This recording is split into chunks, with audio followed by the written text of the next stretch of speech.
What's going on, everyone? Jeremy here from The Quartering, and there is a metric ton of things to cover today, but I'm not going to bury the lead. I'm going to talk about Blitzchung's reply to his to Blizzard's statement. I'm going to talk about many inconsistencies in that statement, some interesting theories on who actually wrote J. Allen Brack's supposed statement, and a few other things. I'm going to try to keep it right around 10 or 11 minutes so that you get everything quick. My only ask is that you leave a like, you leave a comment, you consider sharing it. Most importantly, not just me, but for everybody, Blizzard released this statement at the time they did because they wanted this to go away over the weekend. We're going to have to stay vigilant, sharing it, keeping the pressure on to get it into the next news cycle. They very purposely released it Friday evening, as I predicted. So keep the pressure on. And as you've seen on Twitter, I have canceled my WoW subscription and removed everything from my PCs, as I do not believe we'll hear anything else from them. Blitzchung replies, "Thank you for your attention in the past 1 week. This is a personal statement on my view of Blizzard's latest decision. First of all, I'm grateful for Blizzard reconsidering their position about my ban. Earlier this week, I told the media that I knew I might have a penalty or consequence for my act because I understood that my act could be take the conversation away from the purpose of the event. In the future, I will be more careful on that, and I express my opinions or show my support to Hong Kong on my personal platforms." Reasonable. Many people have been asking me if I accept the latest decision of Blizzard. I will discuss this in two parts: tournament prizing and suspension. For prizing, I quoted what Blizzard said from the official website. They mentioned that I played fair in the tournament and they believe I should receive my prizing. This is a part I really appreciate. Blizzard also said they understand that some of this is not about the prize, but perhaps for others it's disrespectful to even discuss it. People from Blizzard had explained this to me through a phone call, and I really can appreciate that they accept their decision on this part. There's a second part about the suspension. Blizzard had changed the suspension on me from a year to 6 months. Once again, I appreciate their reconsideration on this. To be honest, I think 6 months is still a lot to me, but I also being told that I cannot continue to, being told that I can continue to compete in the Hearthstone Pro Circuit, which they mean the Grandmaster Tournament. I appreciate this decision they made because Grandmaster are currently the highest level tournament in competitive Hearthstone. However, I wish Blizzard can reconsider their penalty on the two casters involved. Lastly, many people want to know if I will be competing in Hearthstone in the future. Honestly, I have no idea on that yet. Since my next tournament is very likely to be the Grandmaster Tournament of next season, it's probably at least a few months from now, and I will take this time to relax myself and decide if I'm staying in competitive Hearthstone scene or not.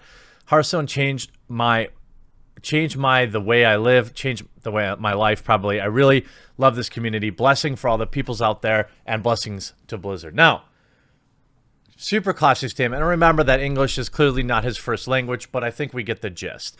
As predicted last night when I was talking to Mark Kern, we suspected that Blizzard had reached out to Blitzchung before they ever made a statement, and it appears that they did.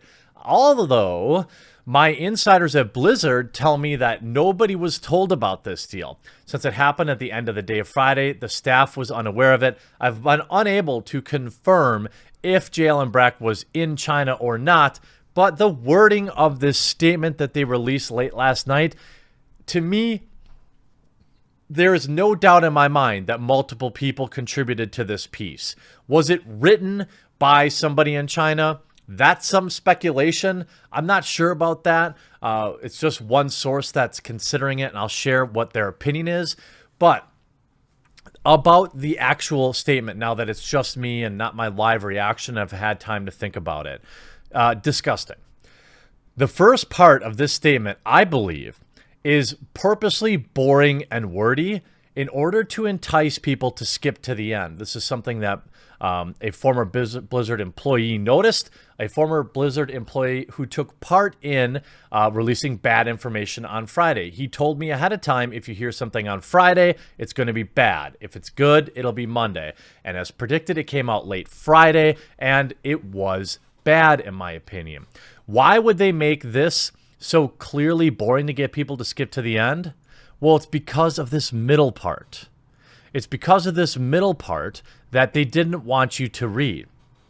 And the part that is the most frustrating, and I want to respond to just these 3 paragraphs specifically. Part of thinking globally, leading responsibly, and every voice matters, is recognizing that we have players and fans in almost every country of the world. Our goal is to help players connect in areas of commonality, like their passion for our games, and create a sense of shared community. This is baloney.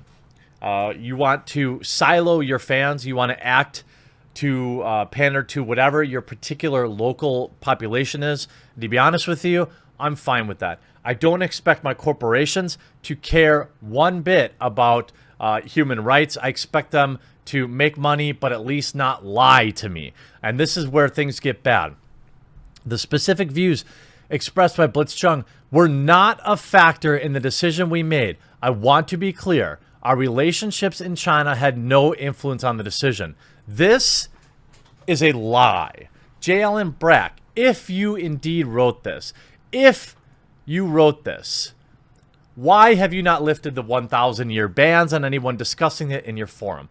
Why did you ban the term Hong Kong from usernames? Something previously was never an issue. Why did you release this statement, by the way, from China? That's what it looks like to me. Again, too many coincidences. This originally released on October 11th in the United States at about 7 o'clock my time, if I remember correctly. However, the document was dated October 12th. Where was it October 12th at that time? China. I'm guessing that somebody flew to China, and my Blizzard insiders seem to think that this was a virtual certainty. This was crafted there with their approval and released from China. So knowing that, and I think that is an absolutely reasonable thing based on what we know, based on my conversations with somebody who was a big part of building Blizzard's business in China, all right, that to me is a fact. They go on to say, we have these rules to keep the focus on the game and the tournament to benefit of global audience, and that's why that was the only consideration and actions we took. Again, I believe this is a lie. If it was and had nothing to do with it, why are you even talking about it in this statement? Nobody believes you. Why would you even have addressed it? If it was so far from the realm of possibility, why are you even addressing it? J. Allen Brack, and I'm going to make this video Monday, I think it's time for you to go. You were dead wrong about WoW Classic, and you were dead wrong with this statement. It continues to get worse. And by the way, you'd think what Blizzard is doing is digging themselves a gigantic hole here, but I think what they're actually trying to do is dig it all the way to China, as pointed out by several people online.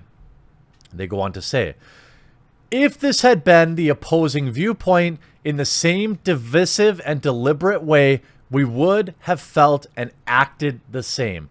To be clear, not only can I say, no, you wouldn't have, I can prove it. Because the American University kids that did the exact same thing just days afterwards, not only were they not banned, but they were invited to continue to compete. This act alone proves you are absolutely, unequivocally lying, J. Allen Brack, and everybody knows it. This is probably one of the worst ratioed tweets that Twitter's ever had, or that Blizzard has ever had. You go on to just gloss over things. And then there's some interesting theories floating around from Boobell. I have been keeping quiet out of fear, but as an English major and a Chinese speaker, I feel like I really need to point out this since I don't know how many people will know enough to explain. The Blizzard post seems really like it was written by a Chinese non-native English speaker. I believe this is entirely possible, at least sections of it. Before I go into this, I want to point out that the tone and language is all over the place. Some of them are more in native English phrasings, while others are typical Chinese, which makes me think there's some cobbling together. Again, this supports probably certain sections being written by other people, which again seems to contradict the fact that this wasn't about China. And oh, by the way, we haven't forgotten your original tweet about protecting the integrity of China, which I'll pull up. I forgot to put up in my feed here, but I'll find it real quick.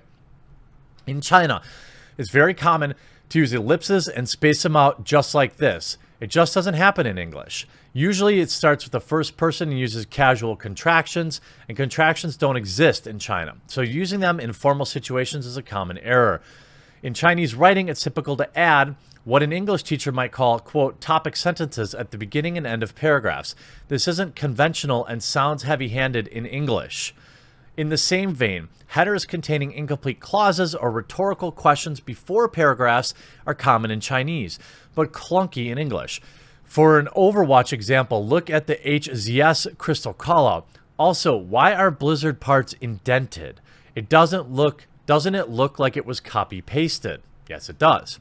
The header, okay, makes it obvious that it looks like two voices here minimum. Whoever wrote this and whatever statement wrote the indented statement, copy and pasting the official Blizzard statement is even weirder. If there is an official Blizzard statement, why are we getting it in this wrapper? And when we look at that, that's very true. Look at how this part is indented, right? And this part here isn't. It's like this part is Blizzard statement, you know, and there's other parts here that were added by someone else. We then get into the long sentence where grammatical indicators become apparent, using when we think about instead of the present participle. Jeez! Thinking of something else, because think really isn't a word here. It's too personal for a statement. Another China sign. He also goes on to talk about words like prizing and how that's not normal. Why is it worded like this? It's not a vocal recording of Jalen Brack. Here's what Jalen Brack sounds like. If it's not him, who is it? Why is it a non-native English speaker? Why didn't PR edit this? What's going on here? Interesting thing. And you also see places like the Washington Post promoting a spin. Blizzard restores Hong Kong players' winnings, reducing suspension after uproar. Seems to not mention that nobody's happy about it. I know Slasher posted this, by the way. Here's their original. By the way, this is from the official Hearthstone Twitter on the Weibo app, or Weibo, I don't know how to say it correctly. We are very angered and disappointed at what happened at the event and do not condone it in any way. Again, Blizzard statement. We also highly object the spreading of personal political beliefs in this manner. Effective immediately, we've banned the contestant from events and terminated work with the broadcasters. We will, this last line, we will always respect and defend the pride of our country.